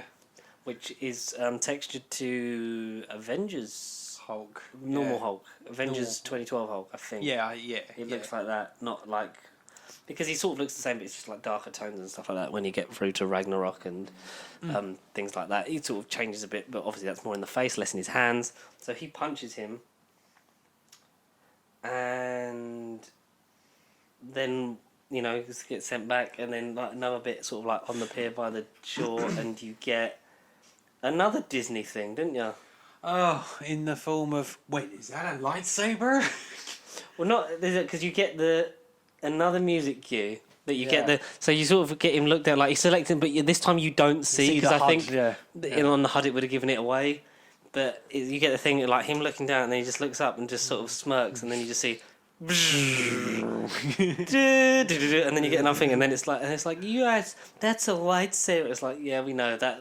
That one got me because I was like, oh fuck, it's a Star Wars thing. Yeah, and we've not seen. Was cool. Yeah, we've not seen Star Wars in a while. Yeah. Yeah, we've not seen it done well in a while, apart from the Mandalorian. Exactly, which didn't really have lightsabers. Apart from the dark one. It fucking did in the dark one. The end of season 2. It fucking did. Yeah. Oh, we can talk about that as well in a minute because I rewatched that whole episode because I just watched the clips online before and like had to watch the episode, but then I rewatched it because I was like, I just want to get that feel again. I was like, fuck, that's good. So you get that, and he's lightsabering him, and obviously like video game rules, like it doesn't really hurt him as it should because it should cut off limbs and that, but it's like just doing damage to a hellfire that you can't see. And he wins the fight by putting the glasses on dude, and then dude runs away like chasing all the pop-ups. And then as he's getting across getting across the bridge with Buddy, like they're both going there, but then like the servers are being destroyed, like we said, and Right, what's he? Yeah. like all the other characters are up on like the tall building, like the rest of the city's destroyed, and Buddy like bit that he's on gets destroyed, and that's a bit of a sad. It's like, oh shit, sad moment, even though it's meant to just be a computer program, but it's like you care about these characters just like you would do in a video game. And just as the bridge is being destroyed and stuff, he jumps through and makes it to the island, so the whole world sees it, and they'll win their lawsuit. And she's not even bothered about money. She's like, just give me what's left of the server so I can build my game from there. His sequel game gets basically canned, and he's like losing money and that. And then what do they call it? Free city, free world. It is something like free world. Free world. Yeah, bigger like than city. So an adaptation of both like Free City and like the weird utopian game. So there's buildings, but it's all grown. Like there's dinosaurs and shit like that. Like, and that's the world that they end up building, and the game's doing really well because everyone's like seen the truth and knows like it's them behind it. And you have the nice thing of them sort of because they're talking about it like so he's talking about videos that he sent to her and that about working out the algorithm and stuff for the AI, because obviously if I was gonna base it on like being like pitch being love, so there's no like person I'd pick than the girl I sat next to every day. Like that's why he likes like catchy fucking upbeat Mariah Carey pop songs that she used to sing all the time, and coffee, milk, two sugars, all that kind of stuff. And then like so you saw that one earlier, but then you see sort of like that again, but like with an extended bit where it's like, and it like I like because he had to fall in love, so like I drew it like from real experience. So I'd like to basically like without saying it, it's like Guy is based on him because it was someone that had to fall in love with her, and stuff like that. Yeah, which leads her. Yeah, which I wasn't expecting. And when he put all the dots together, I was like, bloody hell, this movie's actually like it's quite sweet, a clever. Yeah. And then she runs after him because he's gone out to get coffee, because she just realised because he went out because he was going to get her one, and like was just sort of oblivious. She was like, I'm gonna get back to my game. And and then realising it, she was like, oh fuck, like. And they have their Kiri loves because Guy falls in love with her, and she's getting some of them feelings because obviously he's alive and stuff like that, but she obviously knows it's a video game. But wait, he kissed you? Wait, there isn't even a button for that. Oh, he found the button. Oh, okay, I know. It's when Guy has that switch, because obviously he's like free of speech now, and he gets to that point where he's like, you can't spend all your time living in a game. We've got to go out and live in the real world, and blah blah blah. And he's then happy in his life, which we'll get in a sequel, which we know is coming. And one day after release, we get Jodie Comer running after Joe Keery, who's wearing a blue shirt. Which I didn't even think about, but yeah. And I was like, oh, nice night. And it is nice. Ends with that, and then you get another. They say it without words. They just kind of exchange. It's the look, and then they both smile at each other, and it's like the nod. Nice. It's powerful. Yeah. And then we cut to the credits with another upbeat rendition of "Fantasy" by Mariah Carey, which we've had through the whole film, which is so catchy and underrated banger. It is now. It's got purpose now. It's found its glorious purpose, as Loki would say. Glorious purpose. Yeah, honestly, I loved it. The movie is great. I gave it a 5-star on the review when I did it. There's like a film I didn't do recently. I don't know what it was. It was Jungle Cruise, something like that. Like I did Frigo because I was like, this is, I'm talking about this is great. Yeah. Like it's not perfect. It's not, Yeah. It's like you've given me more things to think about. Like, it's got stuff like that. It's like basically just in the performance of like Watiti and bits like that, and music cues. It's like it takes away, but it's done because it's like this is like this, put it in your face, things like that, and it works. Like I really like. I don't hate the film because like it's sort of relying on the audience's like prior knowledge going into it. Like if you never watched Styles, you'd be like, "What's going on with this?" It's like a visual shortcut, isn't it? It's like sort of by doing that, you automatically like associate to that and things like that. So it's good. Like I really did love it. It's like I said in my top 2. I think at the moment Suicide Squad just pips it. If I get the chance to see either of them again, probably for Suicide Squad, that's when the 4K comes out. Yes. If Free Guy's still in both the cinema, 4Ks are going to be pre-orders. I know you can pre-order Suicide Squad on Amazon, but it hasn't got a release date, and Free Guy isn't listed just yet. I'm probably just going to pop down to HMV and get them, buy them. Thing, yeah. Yeah. And I need to catch up on some films that I saw last year and the year before, because I still don't own 1917 or Jojo Rabbit, so need to be those owning them. Yeah, those two. Yeah, what did you think? So, did your opinion get better or just stay the same? Oh in no, this better. film? No, 100% better. Really? Yeah, no, the first half, when they were doing the whole, in the game, Ryan Reynolds works as a bank, everybody get down on the ground, and the gamey, quippy dialogue, I thought, this is good if you're a fan of gaming. Like I say, the people who I was with were slightly like, I think my mum just got confused because Jodie Comer was in the film, and she knew Jodie Comer was in it anyway, and then she got confused when she was like outside the well with blonde hair. I think that's what threw her off. And I went, well, no, it's a game. It's the whole. And then whatever scene clicked for her, it then worked. And then the Has she seen it again since? No. Okay. But she would. Yeah. She would. But the one Channing Tatum scene, which we mentioned briefly, that Channing Tatum scene where they get the clip. That was when the movie clipped, and I was like, okay, this is more than I thought it was. Yeah, because you don't see that moment. You don't see the bits in the trailer until like the third act, like end of the second, beginning of the third act. You don't see it because the whole thing of like her doing the thing with the rocket launcher and then kissing him. Like you see that in the trailer, and then him getting them glasses, and you assume that's the first time. But no, he gets them. Yeah, you like do in the bank robbery when he accidentally holds them up, tries to get the glasses, and shoots the guy by accident. And then he puts them on, and you get like he's really tired. Like he does, and I like the mirroring of when that scene happens again. Like later on when he gets them for Buddy, he's like, "Bye bye," because now he's like, because he knows how to play the game and he knows what all this stuff means. But that's because the server had been reset, so temporarily Guy had like lost memory of everything that had happened because they'd got to the point with the clip, watched the clip, and then it had like all faltered.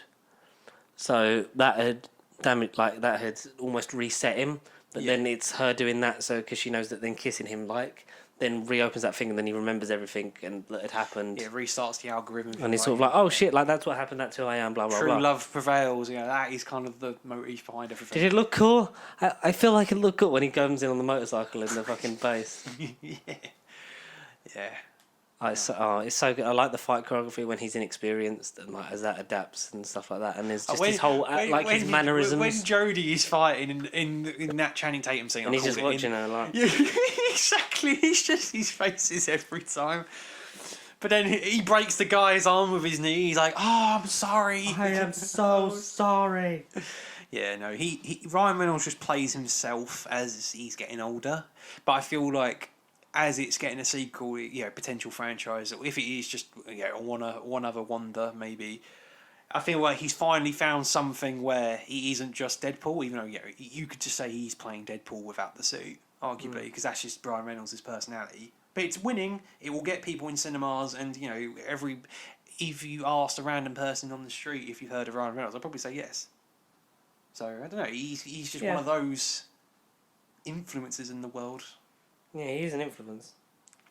And no, his movie was incredible. It's just by the end, I walked out of that movie and thought, "Wow, I wasn't expecting to care about the people as much as I did going into it." Like I say, I just knew Jodie was in it from Killing Eve, Steve from Stranger Things was in it, and then Ryan Reynolds. That's all I knew. And then I think I must have read about Taika Waititi. But when I saw him, I thought, "Oh my god, this is going to be epic." Yeah, I did think, "Wow." But it was amazing. It was a lot of fun. Go and see it. If you haven't already, you probably have. And await a sequel, no less. Be on Disney Plus at some point, I imagine. Yeah, probably on Star. Yes. It's not strictly adult, but it is more like there's more adult jokes in it because it's obviously like a 12A or PG-13. Over here, in America it's PG-13. We don't do any of that shit. Like not doing any of that shit. We don't absorb beings from different dimensions, like tentacles and all. Very nice segue. That was. He didn't even see it. He didn't even see my segue pulling up and then leaving. We need to talk about What If episode 4. Oh mate, what if? Let's just do this pitch. What if in 2021? And I again reflect this to the audience as well. What if in 2021 there was any TV program where on a weekly basis it just keeps getting better and better? I never would have pitched it was going to be What If for me. I didn't think... You didn't think this... Some episodes were going to appeal to me more than others, but each episode so far has really sort of just got me. It felt like it could just be anthology. This is just going to be a bit of fun. You don't really have to pay attention because obviously... does it really matter? But obviously the consequence of Loki and Tom Hiddleston fan, well, it's kind of because of that and all the universes branching out, like these universes can exist. We might not necessarily visit them in live action. No. But it's like, no, these are out there and these are happening. And like the visual shorthand for that is like the comic book characterization of them through the animation, because it's all visual shorthand, because you know these films, you're remembering them, so it's changing certain bits, which is why they feel pacey and like quicker and stuff like that, and why using the voice actors from the films is great, because you hear it and you think that's the Bucky, that's the Peggy, Exactly. It's Yeah, just totally. it's a lot easier for it to be animated rather than refilm it all Yeah. in live action. But if Yeah. it happens in live action, it makes sense, because it's just like, oh, that's from that unit. Like, oh, like if you saw Captain Carter in a sort of a brief cameo in Multiverse of Madness, Something. Yeah. be like, oh, that's from that episode, because that's that universe. Like that happened. Yeah. Like it's only told in animation; it doesn't happen in animation. If you know what I mean. Yeah, totally. Yeah, I get it. So we got episode 4. Like you said, it has got better each week. I know. I think WandaVision for me is the only one that's done that, apart from maybe like one of the episodes in the middle wasn't better, but it wasn't worse. Like it was just sort of like it was always on the up, but there was a couple of where it just sort of petered out and then went up and then petered out. I'd say if we're going to just say weak episodes of WandaVision, for me they were 7 and maybe 5 and 6 were the peak. For me, 4, just because I liked the weird and the not knowing what's going on. Episode 4 for me, so it was like no Wanda. Oh, it's going. Where's this going? All right, we got to wait, and then up, 5 and then wait, and then 8 and 9. Yeah. Falcon and Winter Soldier was strong. I know there was ones that were sort of just felt a bit like, for me, it's just the pacing on that. It's just like, this feels like it's not been made for TV. It's just one whole thing that we're going to cut up into 6 episodes. Yeah. And Loki, I know a lot of people had the problem with like, it's just sitting down and talking, but it ends as it began. And I know it totally did. there are some that it's like, it's the change in the plot for that, I think that sort of, it doesn't get me, but it's like, that's when I sort of think, oh, this is a different show to what I was expecting, so you're not getting as much out of it, and it throws some people completely off. Whereas What If is, you're not bound by that. It's literally just this is an anthology story, but we know that there is a sort of overarching plot because of what episode 9 should be. From what we know, from it should all get the title and Well, because the tentacle monster was from episode 1. Exactly, and he turned up again in this episode. Yes, And we get more of Uatu this week. yeah, Moriarty. More of Uatu. Sorry, I yawned as I said that. We do. He's the Watcher. He cannot interfere. Yet he was very, very close. He's got Very close. Jeffrey Wright is amazing in this. Like, I think he's one of my. It's very Twilight Zoney, but that's the way it is. It's sort of like, you think this universe is better, blah blah blah, like blah blah, and then it ends like bad. Like it still ends badly for Peggy because she ends up displaced out of time. It obviously ends badly for. It doesn't really end badly for T'Challa. It ends badly for the universe because then Ego gets to Peter by himself, meaning that he'll probably still have the celestial powers like he did in Volume 2. Yeah. But then not have the moral compass to sort of be broken out of it. When, of course. You know, he talks about his mother and stuff. Essentially, you just get devoured and that's it. Yeah, because he'll do the connection and have another thing, and then the whole universe will be eaten up by Ego, which will that play into the Ultron finale? Like, will you have Vision, Ego, and all these other things like coming into play? That'd be nice. It would, but With Doctor Strange is our focus this week. Benedict Cumberbatch, despite previous lists saying that he wasn't in it, he is in it. Yeah, I would say that's definitely him. Because he's on the title, he's on the credit sequence. Every character that is like reappearing from the MCU films is played by their original actor. You've got Tilda Swinton, you've got Benedict Wong, you've got Rachel McAdams. It was Rachel McAdams. It was Rachel McAdams. It wasn't modelled after her though, no? So it's slightly. Unless I'm thinking of like another actress. It looks slightly like her in some shots. In Doctor Strange, it does look like her. Like the bits when it's all like face on, you're like, yeah, that is Rachel McAdams from Doctor Strange. Blimey. It's confusing because obviously Betty last week it's the first time Betty Ross has been back in the MCU, and Liv Tyler. It wasn't Liv Tyler at all. No. And they even joked like, because Mark Ruffalo actually plays Hulk like briefly. Yeah. They joked like, if we can't get Ruffalo, do we ask Ed Norton? That was one of the things that the director joked about. But then I've found out in some YouTube channel, like breaking down the Easter eggs and stuff, apparently when they did the 2008 Incredible Hulk, Mark Ruffalo was that director's first choice, but because of name and popularity, they wanted Edward Norton. Yeah, because obviously you turned turned Downey Jr. into a star, and then that would have been interesting. I would have liked to have seen that film with. I want a solo Hulk film with. 100%. Yeah, Professor Hulk with Ruff. Well, could you get the rumour out of the way that I read literally today? He might potentially be in Moon Knight. Yeah, I sent you that. Yeah, I saw it somewhere. Yeah. You, him, yeah. I He's have other apparently, sources. apparently in Budapest, like where they're filming Moon Knight and possibly in He's that. You know, spotted. Yeah. they're rumoured to be doing the President Hulk storyline because obviously Oh, he's going that's to be fine. and he's going to be in She-Hulk and stuff like that. We know that. That's for definite. Yeah, I mean, She-Hulk makes sense. I mean, it's literally in the name, and Because she She-Hulk gets is the a blood transfusion offspring from him. Hulk. Yeah, so 'cause yeah. they're cousins, and she gets the blood transfusion, then gets the powers. And you can't just have it explained like, oh yeah, I did that when the world was blipped. You have to show it. Yeah. You can't just be And I like, think oh they yeah, will- that they will- happened yeah, off they will. screen. Yeah. We'll get that. We'll actually get full Mark Ruffalo, and I think he said like it's been said like he's got he has a future, and there are plans for the use of him in the MCU, but it's not necessarily just as Professor Hulk, Good. No, I'm glad. which is good because I'd like for him to sort of revert, like maybe he revert like healed, and then like he's asked like. Maybe Would you see like a Joe Ruffalo, Mark Ruffalo, like Joe Fixit, if they ever get into like multiple Hulks and like yeah, I'd see that. Yeah, or like a Grey Hulk or even I Ross think- becoming Red Hulk and stuff. I feel like Ross there that will happen because I feel like they're subtly either setting up a Thunderbolts TV series or the Thunderbolts in the MC because you've got a ground level big bad in terms of Madam Hydra who is Juliana Dreyfus is going to be in Black Panther. Black Panther Wakanda Forever. Yeah, Yeah. she's been spotted on set because they've been filming that. You've seen pictures of Denai Guerrera and Letitia Wright filming that respectively, which photos of that come out. Coinciding with the 1 year anniversary of the sad passing of Chadwick Boseman, which I can't believe that's been a year already. That's been mad. It still feels I was in this genuinely room when feels I like found out. yesterday. Yeah. Yeah, I found out probably in this room. Yeah, I found out with you. It's terrible. Yeah, we was on because it was when we were We were streaming. talking. Yeah. It was like that was a sad day, very sad day. But obviously, I hope that movie is fantastic and it does Chadwick Boseman the greatest service because he's done the character in tremendous honour.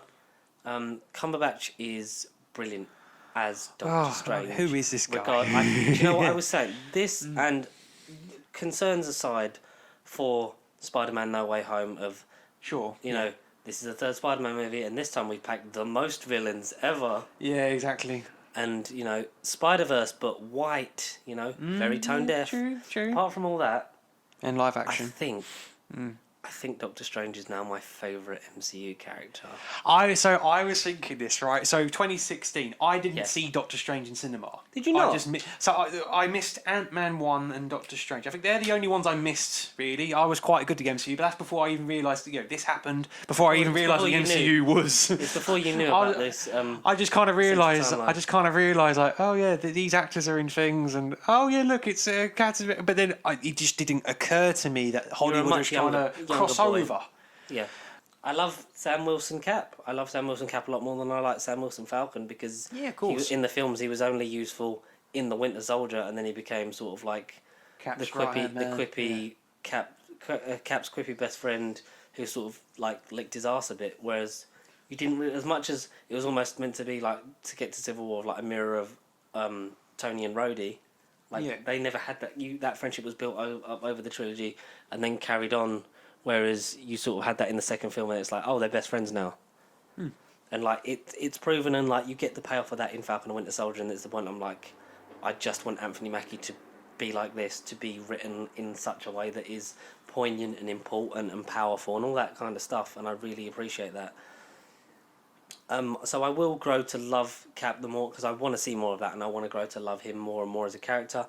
I do love Wanda now that she's at the thing, like she's going to be getting towards the apex of her powers, and they're teaming her up with Doctor Strange, who seems to be like who they're almost pushing as the new Tony.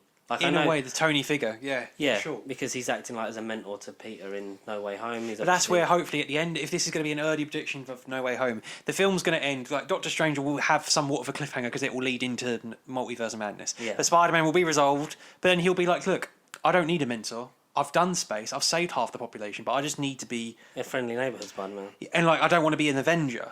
He'll just be his own. Then that's when he'll venture off and be his own hero. He'll be his own hero, but also help out obviously when it's needed. Oh, when they're absolutely called. When Galactus comes a calling. Yeah, totally.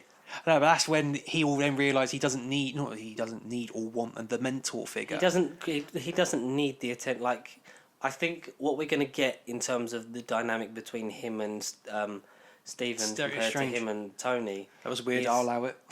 That's weird, but I'll allow it.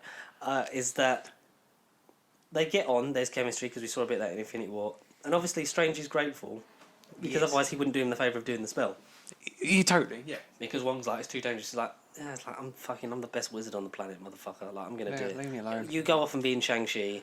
Yeah. And have you seen that meme? It's like that bit in the trailer again. It's like, Yes. Strange, don't release the No Way Home trailer before Shang-Chi comes out. And he's like, I won't. And does the wink again.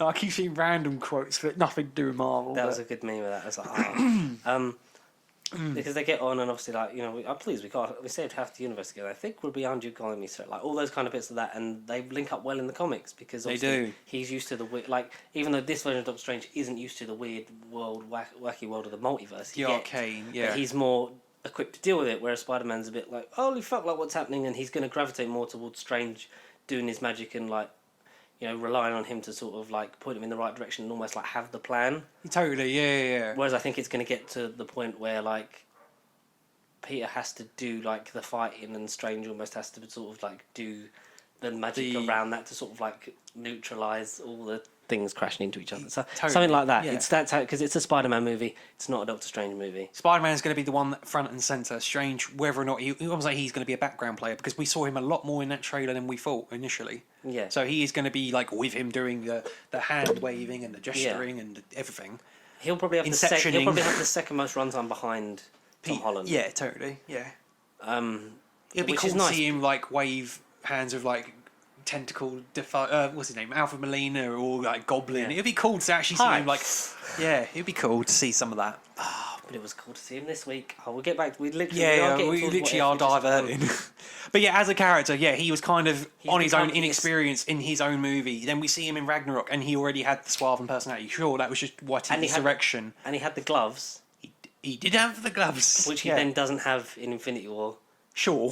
Which is like, oh, but we like the gloves from the comics. But then it's like, oh, who cares? Because now he doesn't have shaky hands, so no one really cares. We'll just CGI the scars on. To then becoming one of the most like more vital members of the Avengers in Infinity War and Endgame, obviously. Because When you would have said like, that's my phone. Jesus Christ, that was the No Way Home trailer. That was the No Way Home trailer dropping. That's God. fucking like it probably doesn't help that I do this stuff to like. I've never done. No, nothing got chipped, no? Nah, it's fine. Okay. Oh God, jeez. it's very loud. Sorry, No Way Home. Yeah. So and you see like that. You see Infinity War. You see him obviously in Endgame, like albeit less.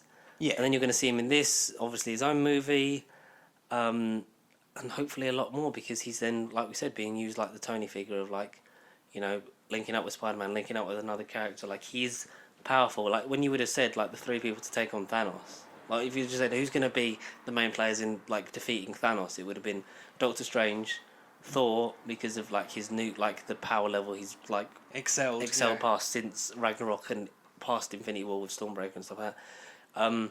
And then you would have said Wanda. Yeah. Because even though she wasn't like as powerful as she is by the end of WandaVision, she's still pretty powerful. And then you've got Captain Marvel probably just underneath that. In that bracket, but sort of like just a little bit less. And I love it. I love Benedict Cumberbatch. Like when it comes to the casting, it was a bit like that seems a bit sort of lazy. Yeah, a bit safe. Because you could have had like a Joaquin Phoenix, someone like that, but it just works. He's Keanu great. Reeves, even I just thought he would be a cool What If Doctor Strange. He might be. He might be in another timeline. Yeah. Yeah. I feel like it'll be Bruce Campbell in like. I feel like in Multiverse of Madness, Bruce Campbell is gonna like be a Tony Stark. A fucking a Doctor Strange, like everyone, just like as a piss take, like this is me playing, and you will finally get your Raimi film trilogy Mysterio kind of look, like even if it's just a glimpse. Yeah. What could have been and stuff. And he's a really good voice because we've not had a lot of voice acting from Benedict Cumberbatch. There's not a lot of there's to my mind not much, if any, animated stuff he's been in. He's done voiceover and narration in like nature, like documentaries and stuff like that. Yeah.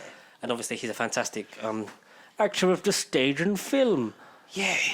But because some of them haven't translated well. Not translated well, but they sort of go for a different tone. Like Howard Stark in Captain Carter's very cartoony and over the top and a bit sort of like a radio presenter. Yeah, from 1950s or 40s. And Sebastian Stan's a bit sort of like, well, like what? I think I know him too. So like he's a bit sort of like getting into it, and I think with the Marvel Zombies episode, he'll sort of find a bit and actually be playing a more gruffled Bucky that we know. Yeah, Winter Soldier Bucky. Whereas we haven't, apart from flashbacks, we've not seen a lot of post World War II Bucky.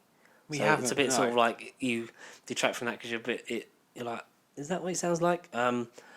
Michael Rooker sounded a bit like he wasn't going for it enough. Yeah, he did his seem one. a bit. He seemed a bit sort of toned down and reserved. say, yeah, sure, yeah. Whereas I everyone else in agree. that is just like, because that's the thing, like, because voice acting and acting is not the same thing. It's, you're trying to convey all these emotions, but just in your voice, because you can't on a use your microphone. emotion. Yeah. I think Cumberbatch found a very happy medium because there's like deliveries a la the films. I like totally the could Demama have Comes to imagined him Bargain. in live action while watching the episode. Yeah. That's how believable and like smooth the transition was. Like Yeah. you say, the balance. Yeah. And I think that was like good.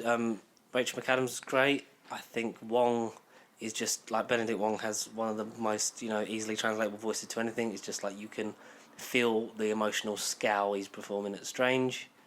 Yeah. Tilda Swinton was a bit sort of more Yeah, she was mystified. kind of yeah. I had a two Yeah. different timeline. So basically, what if Doctor Strange lost his heart instead of his hands? Which I literally thought, what if he died in the car crash? I thought, geez, Because he that's does a look cool episode. Yeah, he looks a bit zombie and like vampire rough. Yeah. But he basically in the car crash, he's actually in a relationship with Christine. Whereas like before McAdams. they'd broken up and stuff like that, and like you care so much, don't you? Which is an underrated scene. Quite like it.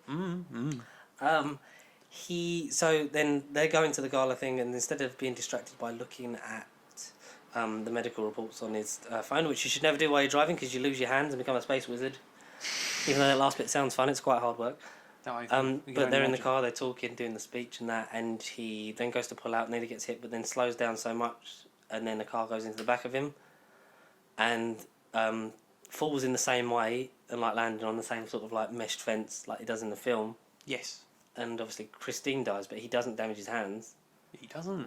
But but that bit plays out as that happens, and then the rest of Doctor Strange happens. Yes, because then Jeffrey Wright sort of It does narrates skip it. over that a lot. He does skip Which I know his film. we've moaned like it's Pacey and that blah blah blah, but that's been in terms of Captain Carter. No, basically this episode essentially reenacting the whole film and condensed and then ending the same. Whereas this is like, and then this does happen, but this is the story we're telling. This basically could have been Doctor Strange 2 if it wasn't going to have the multiverse and implication. This could have been, Benedict Cumberbatch could have been obsessed over Rachel McAdams, and he could have just done If what she he had did in this died, yeah. episode anyway. I think this could have been a Doctor Yeah. Strange 2 anyway. So all Of the some- same stuff happens. He becomes the master. Dormammu, I've come to bargain. Yeah, Like, we we get see that that in the delivery. montage, and then, like you say, then it's after the film. It's done, and then he's like still contemplating, and then he uses the time stone to go back, and then you get a night. Because I thought when he does it the first time, he does something a little differently. I was like, oh, that's going to change, but no, she keeps dying. And Yeah, that's what I mean. I thought that was great. and But it was as bad as it sounds. It was like morbid as fuck, but like that montage of him trying different ways, like let's stay and order pizza, and Yeah. then she drives, and that beautiful moment when she's Evening handsome. when she's Evening driving. handsome. Evening handsome. And Yeah. he literally just like sort of like what's that? I was like, no, you're the only thing that matters anymore. And he just closes his eyes and braces because he knows that the car's coming behind. And, Like, and the that screen moment- goes to white. Yeah, that was moment beautiful. was fucking great. That's like it was oh, beautiful. because as much as he's trying, like you just can't stop Christine from dying. She's a fixed point in time, pretty Essentially, much. yeah, we get. So he's rewinding time with the time stone. So like he knows the prior knowledge, but he's in his old body. It's Yeah. not like he's himself just gone back in time and is there. It's like think of Days of Future Past, consciousness in his old body, Yeah, and then once exactly. he comes out of that moment, then goes back to the future, present. and then has to then just keep going back and doing it again, sort of thing. Yeah, Um, totally. Yes. It's great. It's well directed. And then Tilda Swinton appears, and there's like obviously like I taught you that blah blah blah, and then so he goes back to use it again, but she like blasts him with one of the spells. And you think that she's trying to kill him or destroy the stone, but we learn later on what that's about. He ends up in a jungle, the lost library of Cagliostros or something like that. Cagliostro, yeah. Cagliostro, yeah. Excuse me, is this the tomb of Cagliostros? what's his name? Oberheal. Obrian or something. Obrial. Yeah. O'Brien of Tarth. Yeah, Brienne of basically Tarth. basically the Wong for this library of like lost books, and like he then goes through reading all. I mean, have you played Assassin's Creed 3? Because when the shot reveals and you see the tree and like Yeah, it I did reminded look me at of it Assassin's like that. Creed 3. I was like, bloody hell, this is like some Eden shit. I was like, what's this? Good, yeah. and he like goes through, he's reading all them books, and then learns about like the absorption of energy. It's similar to, because you get him reading that page about Dormammu in the Dark Dimension. In the first one, yeah. So like it's similar in terms of like absorbing the powers of other beings and stuff like that, and then like using that because that gives you then the power to then basically bring like because you can't change it. Essentially, like a fixed point in Doctor Who, like you can't change it. Like this in this universe, at least, this is how it happens. Because without her dying, you don't become a Sorcerer Supreme. You don't stop Dormammu, and you don't take over and become the Guardian of the Time Stone for when. Essentially, like alluding to like the Thanos of that universe. Yeah. Comes and blah blah blah, and he like over centuries it turns out like he's using the magic to keep himself young while he studies, and then starts absorbing. Like he starts with small things first, like absorbing like the energy. Like one of animals. them's a bug with a cape. It's like nice cape. It's like an evil version of his Doctor Strange cape. And like it continues more and more and more. We get one of them being the tentacle monster from episode 1 of What If, off. That he tries first and it just beats the shit out of him, but then obviously as he becomes more and more power mad and stuff, even looking like Mephisto. At one devil-like point, creature and literally looks. his whole morph and figure. It's not just like it goes into him and you see him glow. His whole shape and demeanor changes while he's consuming. Like with every creature he absorbs, like whether it be like bug, like the imagery and like just this whole episode goes up to like 11 because some of the imagery. I mean, all right, Disney are sure they approved it in its animation, so it's not real. But if this was a real Multiverse of Madness horror film, like this ain't gonna be a freaking 12 or like PG. Like it's creepy imagery. It's fucking great though. Creepy imagery. And like goes like mad with power, and then we find out that like you're not even the strongest like Doctor Strange in this universe or blah blah blah because O'Brien has like gotten old and is essentially dying. He's like, no, I can fix it. Like, no, that's not how it works. Like, you can't just stop these things from happening because it's been hundreds and hundreds of years, and like even like him, like he eventually like dies off. And it turns out that when the Ancient One did that spell, she split the timeline in two. So one version of Doctor Strange that didn't like carry on going back in time and on quest for power and absorbing. Go corrupt, yeah. Yeah, so one of them did that, and the other one was back in the Sanctum Sanctorum, like the point where he like goes to go back in time, but sort of goes, there's enough living in the past, and then carries on being the Doctor Strange, or as close to the version of Doctor Strange that we know. Yeah, exactly. Like with his powers. But then the universe is starting to disintegrate, and like not like dust, but sort of like there's like black stuff, like in it. inkiness, like sort of being absorbed in, and Doctor Strange has to like he gets told about it by the Ancient One, and then he has to basically fight himself. Wong loads him up with loads of protection spells. Doctor Strange versus Strange Supreme. As the figure from the What If wave, it was called weeks ago. It was called Strange Supreme. He's called. They look like figure. Like, oh, what happened? But it's like, oh, this is great. But Doctor Strange knows that he can't do this without like their powers are depleted because it's split between two people. Yeah.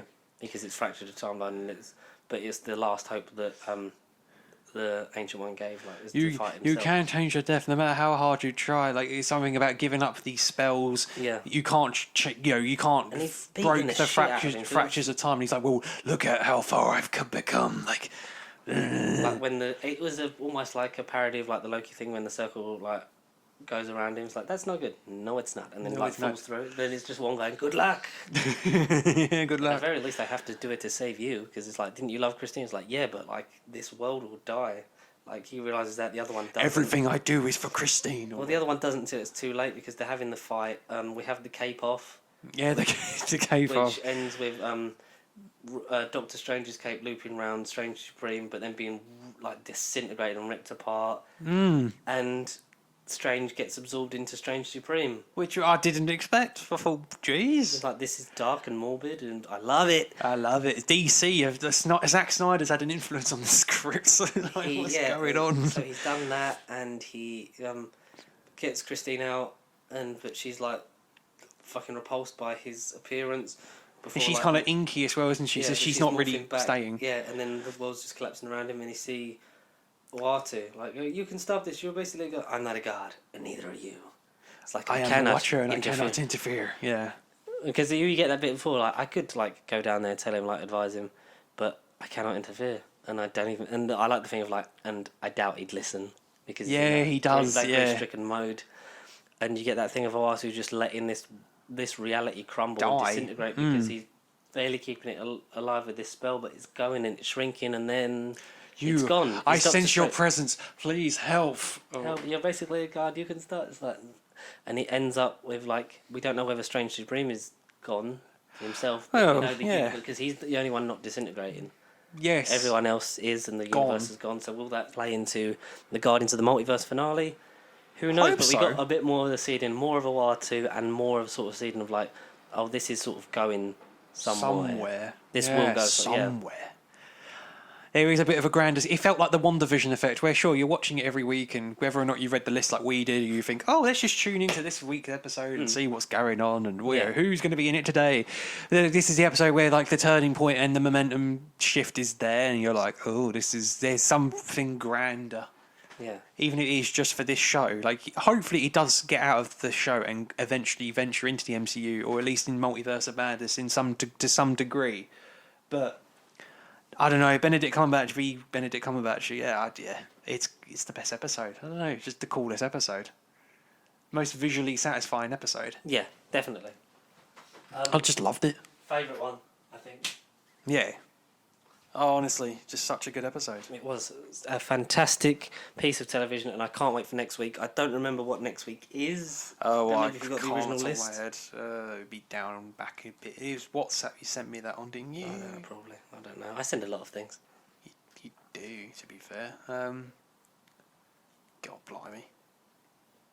Be way back in the chat. Trailer, just very quickly. We got a Lego Star Wars trailer. We did. You at sent me that. Gamescom. I did today. I'm just going to take a picture for the thumbnail. Yeah. There we go. Just so I can use that instead of the But the background. technical difficulties one. Yeah, we got a trailer for Lego Star Wars. Go shoot it. Shoot. Quotes from film. Yoda's like, just be by my side, you not. We get Quotes Snoke. from the film are Yoda mumbles. We see Snoke getting sliced. Essentially, he's just all 8 of. Oh no, sorry. Yeah, well, there is 8 films. The 9th doesn't exist. It's all the films. You can play them in any order this time round, and they've included Yoda versus Sidious from Episode 3, which weren't in the other Lego Star Wars games. Oh, good. So, because That's what we were all missing. Shown. I don't know. It was just exciting, but unfortunately, made like 2022, which is like typical because It's been delayed, because it was meant to be last year, wasn't it? something like that. It was meant to be this year. It just kept freaking changing. It was really unfortunate. Yeah, that's... But no, that happens. I say Gamescom. I think is still ongoing. I can't think when it ends exactly. But We'll probably end within the next week or so. So we'll Yeah. we'll do more of a roundup of that. I Yeah. know that I need to see People Just Do Nothing. Hawkeye is definitely 6 episodes. We found 24th out of November. Yes, and it ends the 29th of December. So Miss Marvel probably isn't coming out this year. So Miss Marvel might come out the next day or January the 2nd, 2022. Or just save it for 2022. Fuck it. Yeah, I don't know. Or air it concurrently, surprise us. While we're 3 episodes. I don't think into they'd do Hawkeye, it two at surprise once us. because then it'd be like, oh, 2 of these shows have got bigger weight. I feel like they'd sort of just seed it. Yeah, probably. Seed it. So yeah, that's it for this week of No Bubble Podcast. Thank you so much for listening this week because obviously Yes. the visual wise is under construction out John of Cena order. knit our camera. So. Yeah, this is the John Cena episode. Yeah. And John Cena. Rewatched Army of the Dead the other day, just talking about wrestling. Dave Bautista's great. And fuck. He said as well this week that he doesn't want to work with the other wrestling actors. Someone Yeah, 'cause they Q&A said- was like, "Would you ever work with The Rock and Cena in another movie?" He was like, no, because he's no. I'm near my in my 50s. We basically didn't he say I've got a couple of years until I stop doing action movies because you've got to be on the diet, be the strict exercise and stuff like that. And he wants to, But I think it was more because again, looking at comparing filmographies, like he wants to do range as well. Yeah, range. That's what I read. Yeah, he has more range, which he does, and it's what I give him praise out of the 3. He is. He's the best He has. actor. The best star is The Rock. The best performer is John Cena. It's really, really that simple. Whether you can see it or not. Just like it's really, really simple to email us questions to this very podcast. at nerdbiblecontact@gmail.com. Yeah, and get in contact with that for next Please. week. We're going to be talking about Shang-Chi, so be prepared for spoiler-filled thoughts. And if, we'll put a spoiler warning before we do it, because then you can skip around on it. Leave timestamps as well. Or have you not? Do we not know how to do that? I mean, I'll get into that, but that requires watching back and knowing the exact time. But I will do it. I shall. Yeah, timestamps. Yes, I'll do that eventually. And yes, we'll be talking about that next week. And you want to follow at Ps5 across Facebook, Twitter, and Instagram to keep in touch with us throughout the week, because we get better at posting, because I've tried to be, and we shall. Because it's just hard, it's, we're away from each other. It's two people running it from across two different parts of, a place. But the town. we're getting there, yeah. Down the street. We're literally 2 houses away now. We are the next junction of the world, A10. It is like a 10-minute drive. No cars, 5 minutes. 10 15 at a push, I don't know. Yeah. But if you want Connor to unbox all his Marvel Legends figures, look out for that, because he has a tripod and he will probably do that. I've got no excuse now. Yeah. So look out for that. Why don't you do spoiler-free film reviews as well? I could do I could take the tripod with me and just be like, guys, I've just seen this film. Yeah. But I could just try and landscape. get into the pattern of just trying to get faults and being like, if I go to, I could do it with the lot I go with, but say they're just not camera ready, or they're just not. Say they watch their film and they think, I don't want to talk about it, I don't want to say it's shit or whatnot. Say if I go by myself and I'm like, say Shang-Chi, I'm going in the morning, I might just do a quick little, oh my god, the post-credit scenes, and just send you that or something. I might do it by myself and just. You do, because it's your these react these to films essentially that I've just come out of. Yeah, if you like. These are my initial reactions. These are your videos. Do as you wish. We are me and you are the pasty sheep. Let's procrastinate. Procrastination of the nation. But yeah, that's about it. So we'll see you then. Get your questions in for the McBang as well. Of course. Tweet us, email us, do all kinds of things, and we will see you guys next time. Whether in this timeline or another. Remember, don't have a good day, have a great day, and be supreme, like Dr. Like Dr. Armani. That line got me. Armani. That line.